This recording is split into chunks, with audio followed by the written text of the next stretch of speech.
Hello good morning दोस्तों। I hope आप कैसे हो दोस्तों। उम्मीद करता हूँ अच्छे होंगे। एक और प्यार भरा व्लॉग में आपका स्वागत है।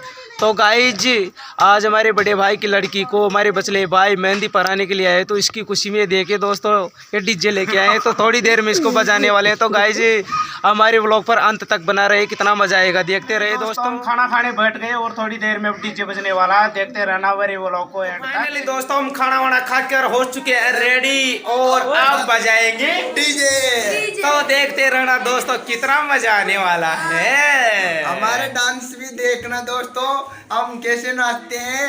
और मेरे साथ मेरा दोस्त राम दियाल भी नाचेगा। रेड डीजे को बंद। तो गाइज आज का व्लॉग भी यही खत्म करते हैं। उम्मीद करता हूँ आपको अच्छा लगा होगा।